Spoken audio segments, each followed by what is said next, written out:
So per this image here, I searched for somebody named Jawad Nabulsi, who I had the honor and privilege of meeting when I lectured at Stanford Graduate Business School recently. He was a student in the class I was lecturing at, and he approached me, and we both had Egyptian heritage, which doesn't really happen. People don't really approach me with that. It's cool. Please approach me if you are. That's fine. But anyway, he approached me, and I saw how we networked. And he's a great guy, but a networking genius, and now a very good friend. But I really respected his approach. It was so cool, right? And I actually approached him in a way where I wanted to help, and you get two people who want to help each other, and great things happen. Okay, so watch this. So what he did again was pretty cool. He approached me, and let's just keep using Jawad as an example here. So by the way, in the interest of full disclosure, I'm 100% transparent as always. I'm half Egyptian, as my dad is Egyptian, and my mom is half Lebanese, so I'm 25% Lebanese, and the rest is a mixture of Irish and French. I'm a mutt. Whatever. I'm proud of my heritage, right? Proud to be from Canada too, of course. Okay, so you can't be incredibly good looking like me and look like Brad Pitt unless you're half Egyptian, core Lebanese, and the other is French, Irish stuff. Okay, kidding. Let me get back to this stuff. Okay, so my background and your background, right, whatever it is, it's going to help you more than you think, right, when you network, right? Maybe better than almost anything else you can network with, or almost. So my background hasn't always helped me though, right? I lived and worked in New York City in September 2001. And for some crazy reason, I was on the no-fly list, right? I guess it's my last name. So at first I was really insulted. I mean, I've never been to the Middle East before. There was racial profiling, all that stuff. And as strange as this sounds, I actually started embracing it. Hold on.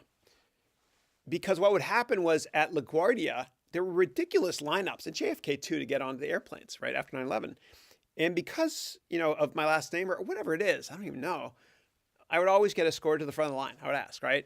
And they give me an extra screening, right? And they would ask me nicely, who do you want to screen you, sir? And I'd say, oh, definitely her, right? Just kidding. Then I felt better because I got through security like that really, really fast all the time. I'd have to line up, right? And I felt like a baller. I was hanging out in the lounge there, just kind of, chilling out a bit. Anyway, so back to Jawad in Stanford. Okay, so again, I got rejected by Stanford, so lecturing there was kind of cool for me, whatever. So I really want to focus on what Jawad did to network. And I'm telling you this, it's a real story. Just you'll remember, right? It's kind of cool. We can learn from Jawad. So we met that day in class, and he reached out to me over LinkedIn and asked if I had time, this is a while later actually, for a coffee to meet at Stanford the next month or so. And I guess he reminded me a little bit of my dad, given his accent and my heritage and how polite he is and all that cool stuff. I said, of course, because, I take a lot of meetings, right? So we met at the Coupa Cafe, which is at Stanford Business School. And remember how I keep reinforcing that if you give, you eventually receive, even if your intentions were never to receive anything, right? It's all about accidental receiving when you're networking. So Jawad didn't have any alternative motives at all. He's just a good guy. He just wanted to kind of just meet and talk. He's a nice dude. He didn't ask for anything in return.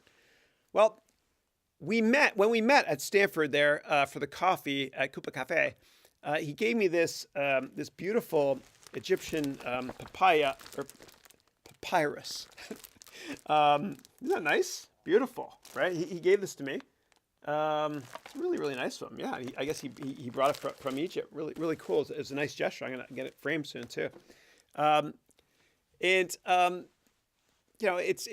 was really cool of him. Really cool of him. Okay, and Jawad didn't ask me for anything or want anything, right? He's just a very generous, giving person, and he might be one of the best networking people on the planet. And I'll explain why in a minute, right? He started basically a revolution in a country. Bear with me. We had a wonderful conversation. And I met his wonderful wife while we were having coffee as well, right? And Jawad came across as really friendly, with a big heart, and eager to help with literally anything, right? It was cool. It was cool. Now, we didn't talk business, right? So the first half hour of the meeting, we talked about what we have in common, a love for Egyptian papaya. Just kidding. No, not, I don't know if they have papaya in Egypt. We talked about Egypt, the world, the weather, etc. He mentioned how his grandfather started a company that makes soap, some soap brand called Nabulsi in the Middle East. Then halfway through the meeting, I was one that said this, and I meant it from my heart. I said, Jawad, I want to help you, right? I want to help you. What do you want to do? Can I help you? How can I help you? Right? And he shared that he was interested in a couple of different sectors, whatever. I kind of said, well, what about venture capital, which is the industry I work in?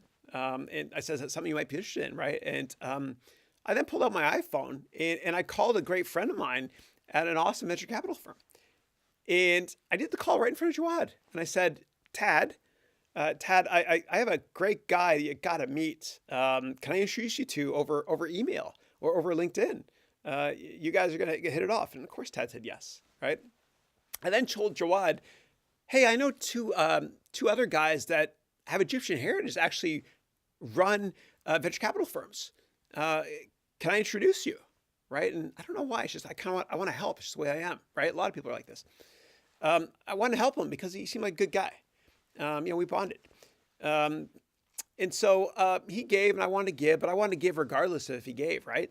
But see how it works when you get two people meeting, right, together that want to give, then you kind of get this sonic boom of a cosmic reaction that you both benefit from a networking perspective. But it's unintentional, okay?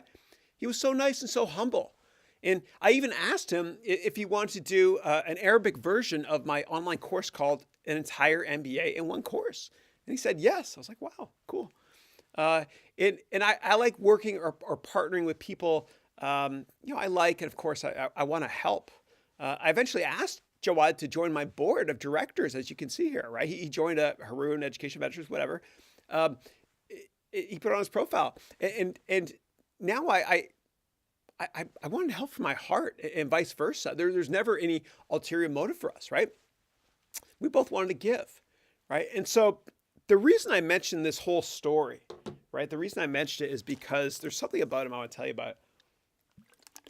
Sorry, he actually, I was in Dubai, meeting with some of my investors, and yeah, my last name finally helped me to raise money too, whatever. And my Dubai investor I was talking about, I mentioned Jawad, and he freaked out. I was like, "What's up, dude?"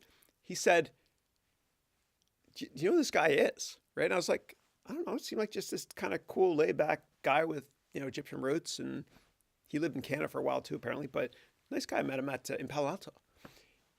And he said, "What are you talking about, Chris?" Right? He said, "This guy is the most powerful Arab in the Middle East under 40, right? Out of 100, right? He's the number one out of 100, right? You Google his name, Jawad Abulsi, right? And I searched online on Jawad Abulsi, and oh my goodness, this was the guy that basically started the Arab Spring in Egypt, right? And the poor guy was shot in the eye by the Egyptian military for setting up the pro-democracy and freedom movement. He never even mentioned that in our meetings, right? Pretty cool. All right, so I'll get back to Jawad in a minute, okay? I want to explain from a networking and social media perspective. He started a revolution in the Middle East, the Arab Spring, right, in Egypt, which is it's very relevant to something we're going to talk about, social networking and that sort of thing. Okay, so there's a guy maybe 5 or 6 years younger than me that reached out to me a few years ago and asked me for a coffee. I'll come back to Jawad in a minute, right? This guy is 5 or 6 years younger, and he wanted to get into the venture capital industry. And as I always do, I said, yeah, sure. Let's grab a coffee. Right. And I don't know what he wanted to talk about. I thought it was some sort of mentoring, right? I'm happy to help. And so he came to my office and he was so genuine, so polite, and we hit it off well. Anyway, we had a great time talking. And it turns out he grew up, or his mom was born in Edmonton. I was born in Canada, found something in common. And halfway through the meeting, I politely said, "How can I help you?" Right? Because I just want to help. Right? He's a nice guy. Right? And he said he wanted to work maybe in BC. So I wanted to help him. Seemed like a good guy. And so, I introduced him to a bunch of people, and then he introduced me to a bunch of chief technology officers, which helped a lot of my companies. Right? So he gave and I gave. It wasn't intentional. It just happened. Right? So what, Chris? Right? Chris, how does this have anything to do with networking in this course or Jawad? Okay. Well, this guy who I was helping out, right? He introduced me to another buddy of his who worked in the White House, right? And I don't know anything about politics, whatever. And he had this guy named this congressman named Mike Honda out here, right? And this guy, Mike Honda, I mean, Google this guy or Wikipedia. I mean, it's unbelievable. This guy, amazing congressman. He used to be a teacher, and now he wants to kind of reform education. He's everything I stand for, right? And so, Mike Honda, Congressman Honda, his right hand woman sent me a message and said, "We're going to come by for dinner. Is that cool? Do you want to?" And I said, "Of course." And her name was Nicole, and Nicole's last name was Nabulsi, right? And I was like, "Wait a second, Nicole, what did your grandfather do?" And she's like, "Well, he started a soap company." I was like, "Holy crap, this is unbelievable, because I have a friend named Jawad whose grandfather started a soap company. Are you related?" She was like, "Well, I don't know who he is." And so I invited him over to my house for this dinner with Mike Honda. And Mike Honda was explaining how when he was one during World War II here in the States, and keep in mind, Mike Honda, congressman, great guy, he's third generation Japanese American, right? So his parents were born here in the States. And during World War II, his whole family, including him when he was one, were put in jail. What the fuck is that, right? A Japanese jail in the U.S., I guess, because we were fighting Japan, or America was fighting Japan. Crazy. And so it was amazing. It was Jawad at dinner was talking to the congressman about how he started a revolution, what happened, right? And here's what happened, right? And from a networking perspective, social networking perspective, this kind of blew my mind. Okay, so what Jawad did, he explained the revolution process in Egypt and what took place, and how he leveraged social media and online journalism. Remember, earlier in the course, I told you you're a journalist. Okay, this is great for networking. Okay, I want you to be unique, interesting, impressive. Okay, so here's a story that Jawad told that day at the dinner table in my house to Congressman Honda, and I barely spoke at all during dinner. I was just in awe. Okay, of both of them. All right, so Jawad and his friends, okay, in Egypt, in Cairo, they organized a human rights, pro-democracy, pro-leadership change, peaceful demonstration, okay? And, Jawad and his friends used some social networking stuff to get the message out about the peaceful demonstrations, right? Well, at that time, Facebook would only let you have a maximum of 5,000 people in each Facebook group. And then right as this thing was taking off in Egypt, Facebook did something amazing. God bless Mark Zuckerberg. Facebook lifted the cap of only allowing 5,000 people to join a group in Facebook, right? And so all of a sudden, hundreds of thousands of Egyptians started signing up for this peaceful Facebook group, and more people poured into the streets in Cairo. And this blew my mind how quickly this networking actually worked out. Okay, in the past, before online networking, you couldn't network this quickly to mobilize people to talk about human rights and all that stuff, right? And so these people wrote a lot of stuff online, journalism stuff online, right? I want you to think bigger and then think bigger than that. Okay, and then what happened was it's tragic. The Egyptian military. Jawad told me, and the government felt threatened by this pro-human rights or pro-democracy, pro-freedom of speech movement. And so what the government and the military did was very stupid. They cut off all phone lines and all communications, right? That's what happens in war. They focus on eliminating communication protocols. And this caused people that were sitting at home in Egypt to think, what's going on, man? Phones aren't working. What's happening? So people went outside to kind of see what was happening, right? And then the Egyptian military did something so awful. They shot a couple people, including my friend Jawad. Things started to get out of control. In a very sad turn of events, but it shows that you can change the world by leveraging social media and journalism. You can change the industry, okay? So anyway, I'm sorry for the long story there, but I just want to kind of show you how the impact where you can change policy. You can disrupt an industry. You can Uber an industry, whatever you want to call it, or a country or a government or whatever it is, through the power of social networking, right, which you have with LinkedIn, and journalism, which you're going to become great at. So please network aggressively, network often, and give from your heart when you network, okay? Okay, so here's how you send an email. Find a profile of someone you want to reach out to. Okay, since your profile looks amazing now, the likelihood of you getting a response increases a lot. You click on send an email, okay? In the subject line, I only want you to write 2 letters. Hi. Okay, and we talked about this before. Why? Because people almost always open LinkedIn messages that have the word hi. Okay, who is this person again? Then in the content section of the message, I want you to keep it very, very short. If it's long, no one's going to read it. Okay, it is what it is. And I want you to use the word please and thank you. Most importantly, I want you to list something you have in common with this person. Okay? And that's all. No more. No more. You're probably scratching your head thinking, Chris, wait a second. Why didn't you mention why you want to meet this person? Well, you know what? If you mention why you want to meet, there's a good chance they're not going to answer your message, right? Why? Because they want to help you because they have something in common with you, but they might feel bad that they can't help you, so they might choose not to respond.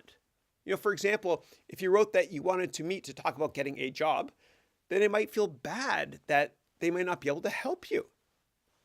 So keep it short. Please remember that less is always more. And we're going to talk about how to conduct the networking meeting shortly, okay? Now, remember, when you meet them, you have to give something. It doesn't have to be papyrus or an object. It can be an introduction to someone, okay? So the first part of the meeting, you got to bond with them, okay? Kind of like in the interview section we talked about earlier in this course. Give and you receive many times over and over. The purpose of the rest of this section, okay, the rest of the course, or the rest of this section, sorry, is to discuss how to get the meetings, okay, which you'll do soon in an exercise in this section.